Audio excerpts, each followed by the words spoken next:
G'day, John Stuckey here. You probably don't even know who I am. Well, most of you don't, but I'm sure there's some that do.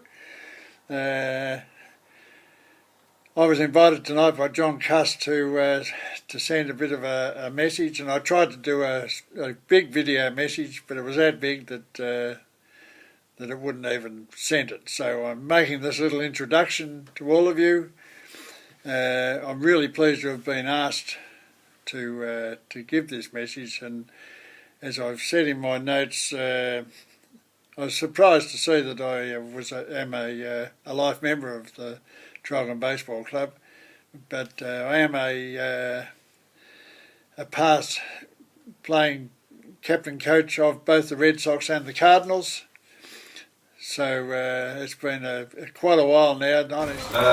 Baseball grew fairly quickly, and we had an influx of players, and we moved 3 clubs, 3 teams, 1 club, 3 teams in '65, and John Stuckey moved over to a team called Cardinals, and we had some interesting players, some great players, and quite a few of them here tonight actually. So I can see 3 of them sitting over here: Aldo, Barry, and Peter Stuckey, and we had a win in that as well in '65 at the Mall football ground, if my memory's right. And there's a photo here of that. There's a couple of deceased players out of that team, but they were, neighbouring on this sort of growth period in baseball. And in 1966, Traralgon actually moved to have 4 teams. And I think 1960 was the first year of B grade. We had 2 A grade, 2 B grade, and Red Sox and White Sox.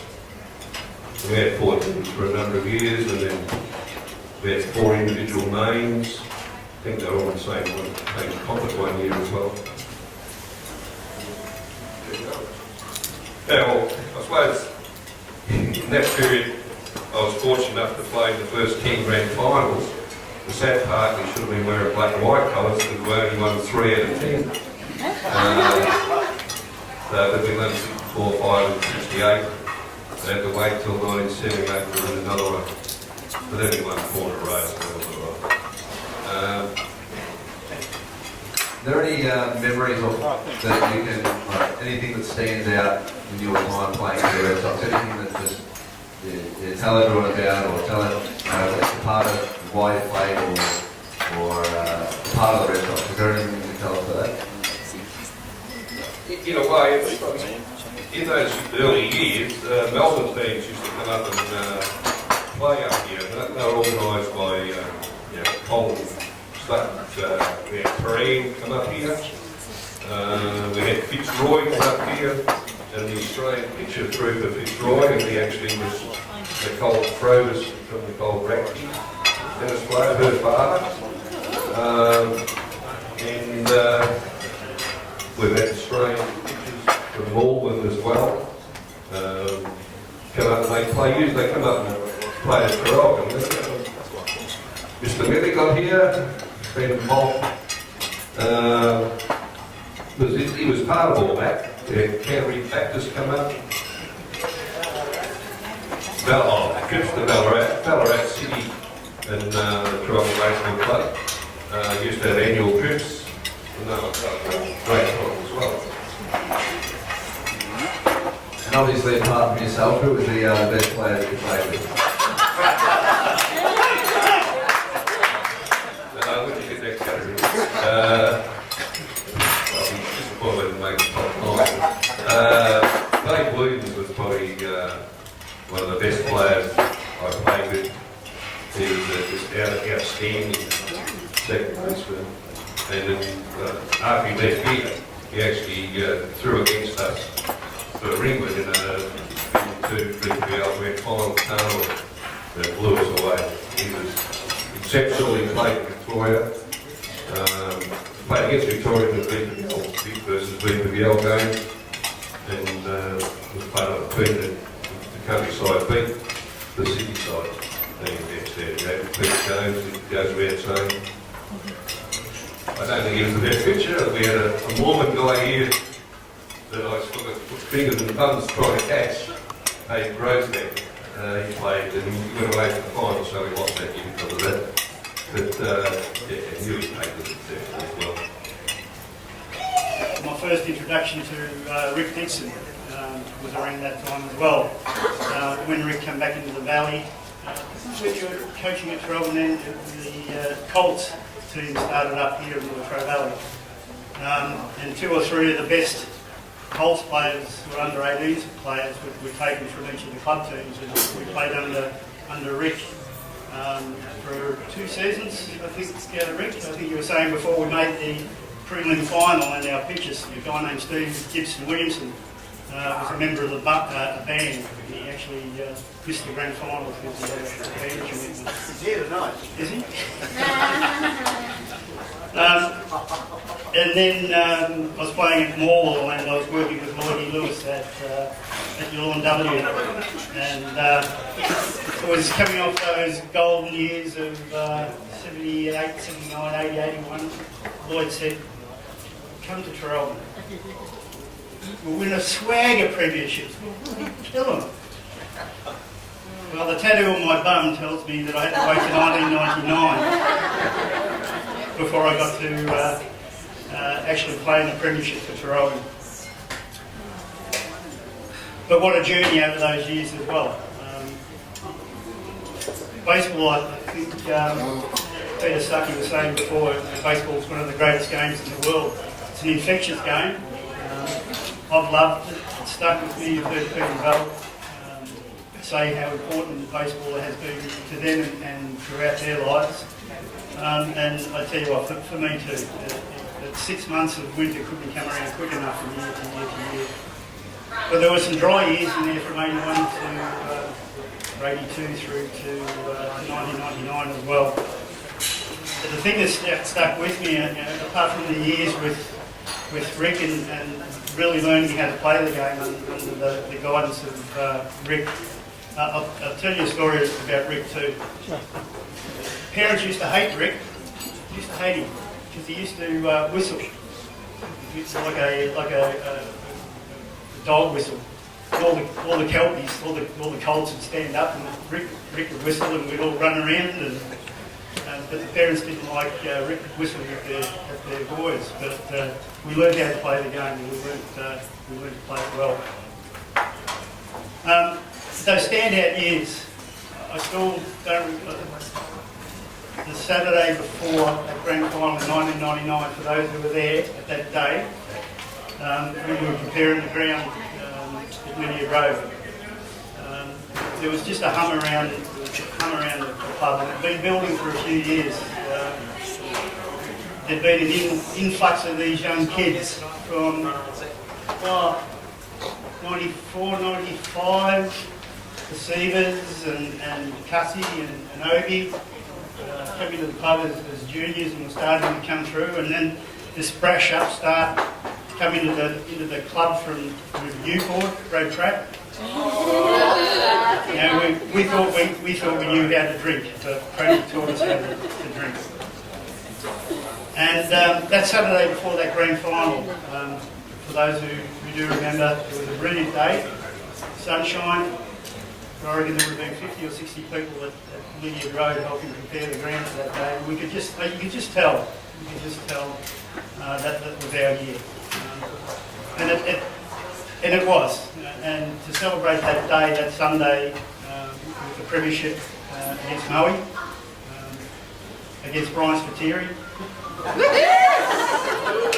I wish he was here. I hate reminding him as well, because we'd had many a good tussle over the years against the Dodgers, including a few dust-ups at home plate. But sensational, and that day was just sensational. And Praddy coined the term 9. That was the first 9. And then 99, 2000 and 2001, I had the pleasure of catching three grand finals to who I believe is probably one of the better pitchers that Traralgon has certainly had. And I've caught a lot of good pitchers over the years. The Cunninghams, the Joneses, the Hall brothers, Laurie Hall, played at Traralgon for a little while. sensational throwers. But Brad came to the club too with a commitment, and he taught us how to play baseball just as much as Obi and Johnny Cussers have been continuing that tradition since. He had the mongrel. You had the mongrel. Yeah, the mongrel. You know, and the old fellas and Pete and I by that, we were sick of losing after 10 years? 19 years ago, flogged. So it was sensational to get a bit of that mongrel in us, but they were great years, they were the standout years for me.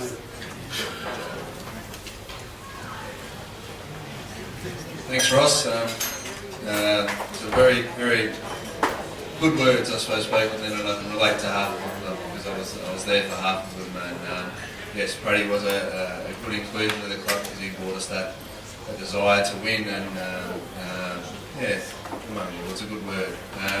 So thank you very much, Roscoe. And I'd like to remind you also that our membership pin. Thank you very much, Roscoe. Thank you very much, mate.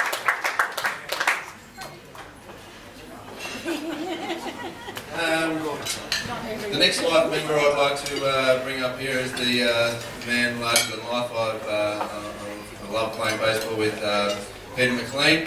He was awarded a life membership in 2003, and a lot has changed since 2003. If I come up and tell us.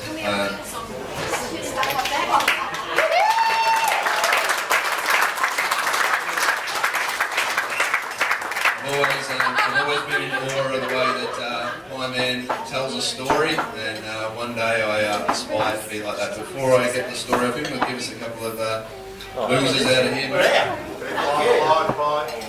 15. Get him out. Loser.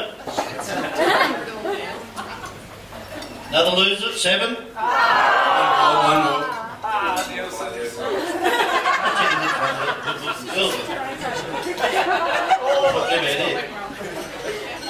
Okay, lucky last, number 8. That'll only leave us with 3 guys. So, just make them off the board while I'm speaking to you, sorry, Clyde. But number 8 going, 7, and number 15, which leaves us with number 2, 5, and number 6.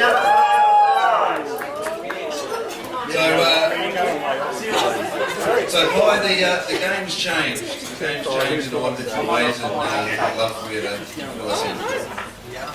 Righto, well, we'll talk a little bit about my history at the club, but a few years ago, my old man got Alzheimer's and passed away. And for those of you that have experienced that, it's not much fun, but that's my excuse for forgetting a lot of shit. So some of the stuff I can't remember, that doesn't really matter. And it also makes you approach life a little bit differently and enjoy every day as it comes. And that's something that everybody should take on board. Who knows what tomorrow might bring, so have a good time tonight. That's one of my mottos in life itself. But I started as a person that loved cricket and was looking for something to do in the off-season. And I knew Lloyd very well via cricket, and Lloyd was a fine cricketer, and he encouraged me to come down and have a bit of a go at baseball. And Traralgon in that era, and we had some fine players, but we just didn't seem to have a good enough team to get over the line. We had some fine players, Bob Mitchell and Rod Conway. Gary Johnson was a fine thrower. Ross was just starting there at that stage, and he was a good young player. Jeremy Fernando was a fine player. We had quite a few good players at that time, but we never seemed to be good enough to get over the line, and for quite a period after that we used to get our asses kicked, big time.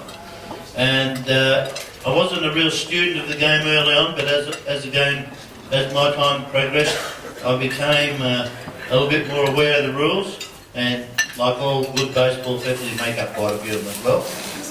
And if the person on the other side of the argument doesn't seem to know, you normally win the argument. So that went all right until Greg Howard started up.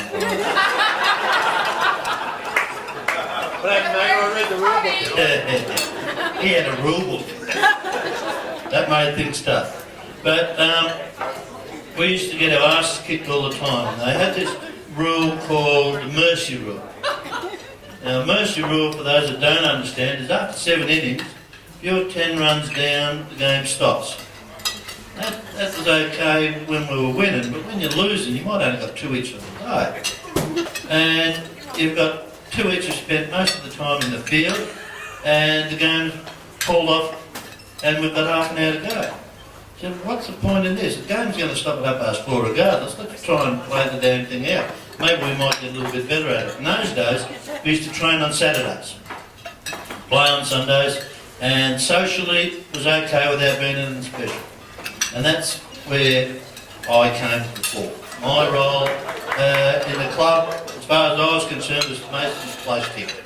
And introduced the Sunday night burn, and I felt that by dragging this all together and making the club social, it would be a place that you wanted to go to. And I've always said, and I'll still say it now, baseball is a thread that bonds us all together. And I was talking with Cassie a little while ago. If baseball had stopped in year 2000, which was when we were going on pretty nicely, I reckon we would have had 15 or 20 blokes form a soccer club or a croquet club or something like that, because we were a great mob of friends. And baseball was just something that kept us all together on a Sunday and gave us an excuse to have a beer on a Sunday night. And the crazy thing about that was probably what has spurned our real success, because we had a lot of good juniors in our time, but we went through a period from probably 1995 to now, and there's still half a dozen of these juniors, which are now 35-year-old men still playing, that were the core of our team. So we had 6 or 7 or 8 blokes that all played together and all similar ages, and we only needed to fill in a couple of gaps, and we were pretty successful. Since I've given it away, I don't know, 5 years ago, I keep on saying I forget things now, so that'll do. But once I started building my new place across the road, I thought, this is going to be great. Play baseball, or watch baseball, stumble home. Well, I haven't been up there hardly since then. I go up and watch it occasionally, and it's been a sad part of my life. That's the way life is, you know. You come to forks in the road, you make your choices along the way. That's how it's happened. I still like to pop in, and I was endowed with the pleasure of presenting John with a life membership a couple of years ago, and that was a very special moment for me, and that made me feel very honoured to do that. And I still take a lot of interest in what goes on at the club. Baseball is a unique game. Not like cricket, where if a bloke's batting well, he stays out there all day. You all get a shot. And in our old days, you all got a shot, because each inning the pitch was rooted. He'd thrown to 15 batters, so somebody else had to come on and throw, and if you're out, you were chasing down all the time, so you got plenty of opportunities. Nowadays we've got a pretty good side. We've had 3 or 4 outstanding pitchers in the last few years, but I felt that the game at Traralgon Baseball Club changed when Adam Daniels came. He made the place unique in our initial desire to be successful. We changed from training on Saturdays to training on Tuesdays and Thursday nights, and we actually were sort of compelled, or it was compulsory to stick around after training, because that's when the sides were read out, and that was what really started to bind us as a club. That's only my belief, and shoot me down if you want. I'm not a very hard target. You could probably shoot me from 2 k's away. That's one of the downsides of owning a bakery for the last 30 years, but I feel like I'm a mobile advertisement for it now. I'm still going, so it can't be that bad.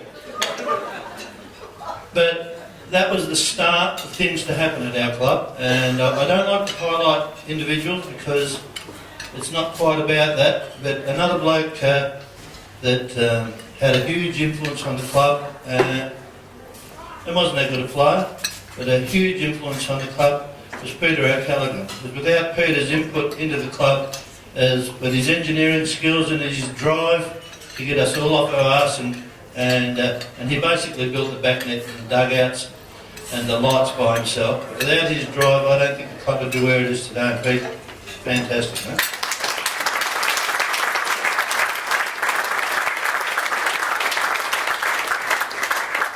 course, the Hornstras have been there forever, and it wouldn't be right if I didn't touch on something that Val, I don't know how she ever put up with it, but like Val used to put up with it. Early in my days of baseball, we used to come in after the game and we'd done 14-2 or 25-0 or 8-6 or whatever, and Lloyd was our coach for a long time. And Lloyd was a fine baseballer and he knew the game inside out, and Lloyd always used to use that other theory that I was talking about before. He felt that the other bloke didn't know the rules and Lloyd was right all the time. So he would generally get after the person that was having the argument with, and we didn't really care about Lloyd arguing, we just wanted to play baseball, but we were trying to get better. But that was okay. After the game, Lloyd used to come in and he'd have a look at the scorebook and he'd go, "What the hell's going on here? That wasn't a bloody error." And he'd alter the scorebook. Now, for those people that don't understand the game, that's not the way it's done. It's the scorer's judgment as to whether it's a... And Val put up with it for a long time, and I'm sure she had a little doll at home with a heap of pins stuck in it. Lloyd could never quite work out why he had a sore back for a little while or something like that. But Pete and Val, you are the club, and you are godparents of everybody here, and that's a special achievement. And he's still playing the silly old. I couldn't believe it. But he's got a son playing, and I see why he likes to be around the place, and wouldn't be the same without everyone, and you've been a big part of the club. Real good, mate.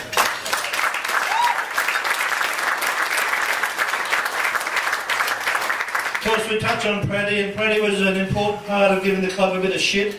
And the first game he came to the club, I was coaching B grade, and that's basically the sort of player I was. And Praddy came down to play against Yarram. Played at the Wannerong ground, and I was pitching because I was the only bloke that Traralgon and Brad could actually catch it. Most of them weren't strikes anyway, but she didn't have to jump off and chase it somewhere else. When Rob Taylor was umpiring, he'd catch a quarter, it was a strike anyway, so I thought he was okay. And I reckon it was the third or fourth ball I've thrown for the day, and it's hit into the shortstop hole. Probably was third bases, but Praddy was playing shortstop, and he's gone 3 or 4 metres to the left or his right, backhanded it, thrown it out at first, and I thought, I've never seen that done before. I think we might have a player here. He probably, if he had played a little bit better in his first year at the club, he probably would have had another premiership. But and I'm sure he'd admit that too. He was an outstanding thrower, and we learned a lot from him, but he's also learned a lot from us. Well, humility is one that comes to mind.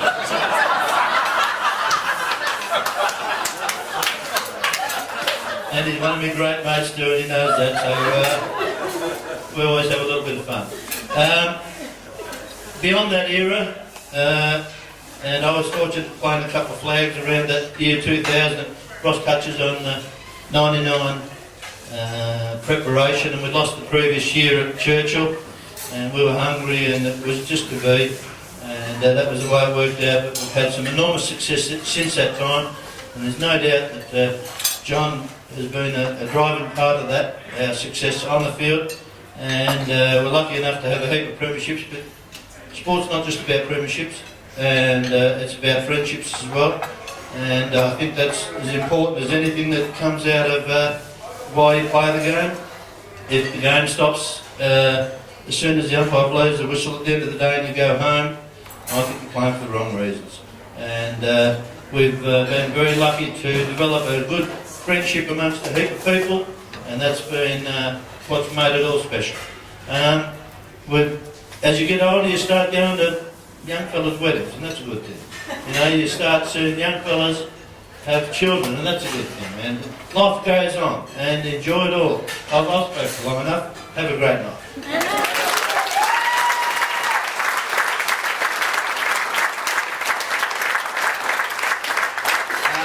The social side is something that I remember from Pete, and he's done an exceptional exceptional job on that. I think he's built what we perceive to be the best social club in the Latrobe Valley, and we've tried to continue that success. It's not the same without you, Pete, but it is very good. One of the burns, I'm not sure if you've seen the photos, but my man I think might have introduced the burns. I think OT over here might have provided a little bit of sun oil for that one.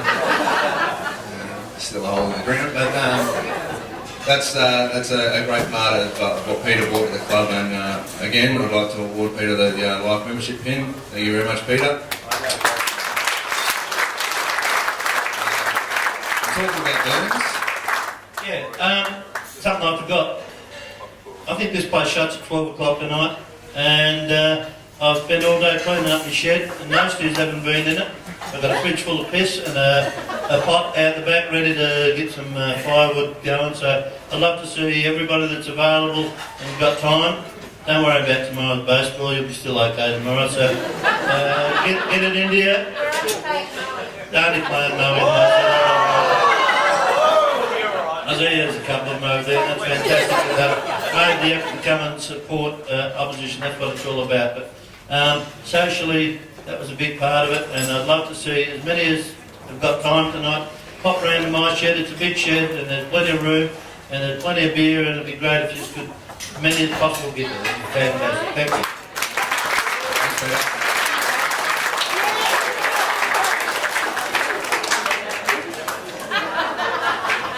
Good old-fashioned bird of pies. Here we go. We've got one more speaker for the night. John Cuss was awarded the life membership in 2012. One of my good mates. So I'd like to welcome him up to speak about the festivities and what's happened in his time at the Traralgon Redsox.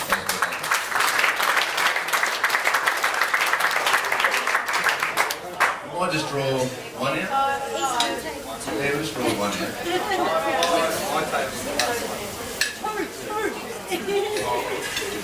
Two. Fancy that, draw my own table out.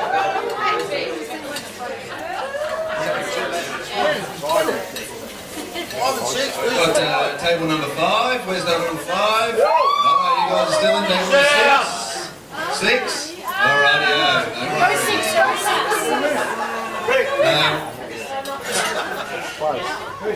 you gonna get a beer or something? Yeah, what I remember, John didn't actually start his baseball with the Traralgon Redsox Baseball Club. He started at Churchill Braves. He came over to us as a junior player, and I think I'll let him tell the story of how the Traralgon Redsox, or how he sees the Traralgon Redsox through his eyes. Alright, thanks Aaron. First of all, I'd just like to congratulate and thank everybody for coming tonight. Owen, thank you very much. You've led and put on a very successful night tonight, and all the committee and all their efforts for over the last couple of months to put all this together.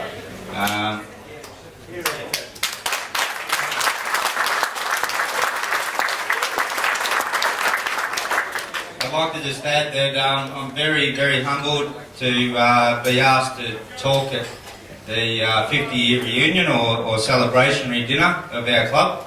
I have played in the club for about 26 years, 27 years, maybe that long. A baby, yes, I am a bit of a baby for the club. And I was sitting there while Pieman was talking, and I'm thinking, oh, geez, how do I follow a speech like that? Like, Pieman's always been in front of me talking at events and that, and he's a legend at our club, and he's a great speaker. And I think yourself, how do you follow someone who can crack jokes, and he's kept our club together, and you know, and as he touched on, you know, he introduced the social side, and I've always honoured the way he has led our club since I've been there, and then to follow his speeches is always, you know, that's a task in itself. So I'd like to start by just talking about my time at the club, and when I came over from Churchill, I only played a couple of years at Churchill and I was only 8 or 9, so I was quite young, and my parents moved here, and I turned up at Traralgon, and the first people that I sort of was introduced to was George Seaver and Greg Howard, who are here tonight, which is great. The Traralgon Baseball Club at that stage, from what I was told, was starting a new era. They were putting a lot of time into getting juniors up and running, and juniors they thought were the key to success. And I spoke to Greg last week, or I think it was a couple of weeks ago, and he was telling me that, you know, at that time they realised that we needed to put time into juniors, and I came into the club at that time, and fortunate enough, and Greg was my first coach, and in under 13s, and back in those times, you know, I look at the times recently and the droughts and that we had, and one of my fondest memories of playing juniors at Traralgon in those times were the real muddy times, and it was, you know, there was plenty of rain, and the grounds, you know, they don't look as good as what they are now. Actually, the games would be called off at the moment if the grounds look like that, and we'd be sliding around in the mud and having a good old time. And yeah, look, that was juniors back then, and our club went, you know, juniors we had under 10s, under 12s, under 14s, under 16s, under 18s, and it's quite amazing that from those years, from when I started, and I've got a list of names here of juniors that played in that era that came through and become successful for our club, and I'll touch on those names in a minute. But that emphasis back then that I wasn't aware of, and the committee back then decided we really need to, you know, build some success at Traralgon, and I guess looking back then and as a kid, not knowing and knowing now what I know, which I've tried to pass on, you know, to other clubs, and that juniors are the key to success. And for those that have looked at our honour board tonight, in the last 15 years, the success of this club has been amazing. Premierships are just something that you expect, and players that I see playing today are just expecting success. But where did it come from? It came from those years where the guys like Greg and George and Vito and those guys that were coaching juniors, Peter Hornstra, they put the time into the kids, and I was one of the older kids that come through. But I'm just going to touch on some juniors that played in that era where the club really pushed for success, and I'd actually like to get them to stand if they are here. These are the players that I've had the pleasure of coaching into senior premierships, but they came into senior premierships through that junior program which started when I first came to the club. So the players that may or may not be here tonight are Mark Sieber, Bradley Greeno, Owen Gadenzi, Davis Long, Luke Hornstra,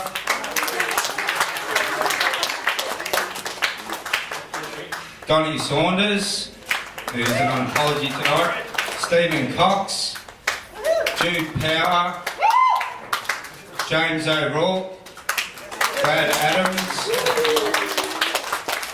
Matt Robinson, Lyndon Goodman, Rod Fing, Wayne Beaton, and Brad Seaver.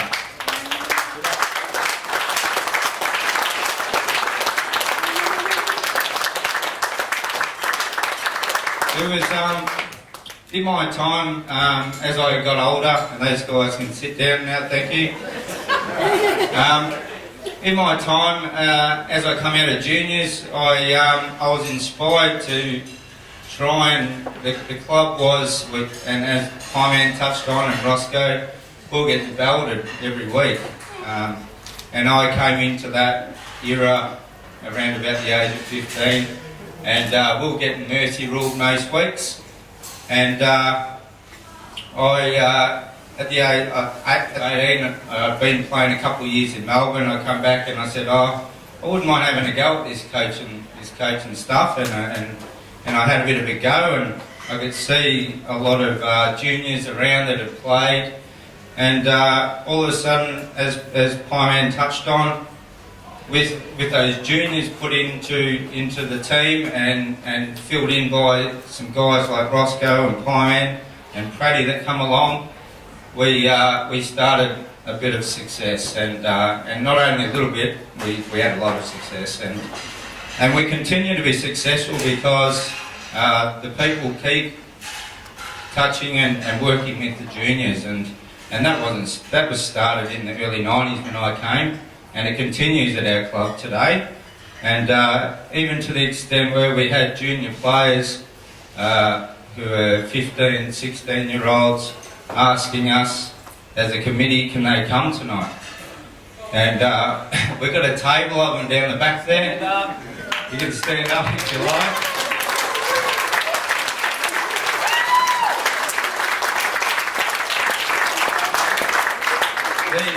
These guys, I'm coaching these guys at the moment in under 16s. They're going to be playing A grade in the next 2 or 3 years, and providing they can kick some of us older ones out, but they're the future of our club, and that's been happening since I ever come to the club. And you can sit down now, boys. Stand back up again. But yeah, look, they're the future. They're going to be our premiership players in the next 5 years. We're going to continue to be successful because we continue to do what was brought in when I first got here, and that was to build players and become successful. And Pyman touched on in that period there where we went from a club that was struggling and we found a way, and Adam Daniels come along and gave us some on-field inspiration, and with that and the off-field inspiration and becoming friends and working together, enjoying each other's company, that's how we built success. And that's, we've had a lot of years, and you have a look at the honour board, in 50 years, there was, 6 premierships up until, or 7 premierships up to 99. Since then, there's numerous amount of premierships, and that comes down to those areas that I was touching on, and I'm really glad to be part of that era, and I've just looked over there at the door, and we've just been intruded. Don't make a run for it, John. Is there anyone here that needs to make a run for it?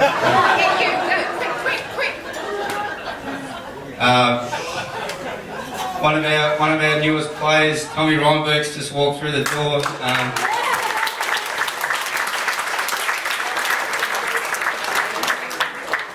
And I didn't plan it, but this year we're quite successful. We're leading the way. We're looking like playing finals again. Tommy's come on board to a club this year, and I hope he's really enjoying it. I think the club's in good stead.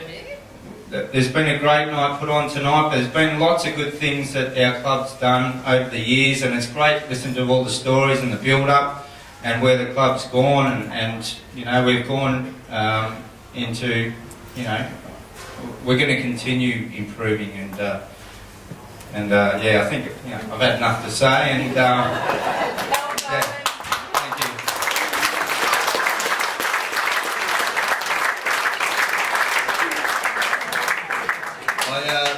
I think the reason the club is in good stead is because of people like John. I think he's probably the most professional baseballer I've played with. on and off the ground. His knowledge of the game is second to none, and his ability to still hit doubles and singles and whenever he needs to, run bases and all that kind of stuff. Might have got picked up a few times this year though. Is awesome, and to play beside him is my honour. And thank you, John, and I'll award you the lifemanship pin as well. Thank you.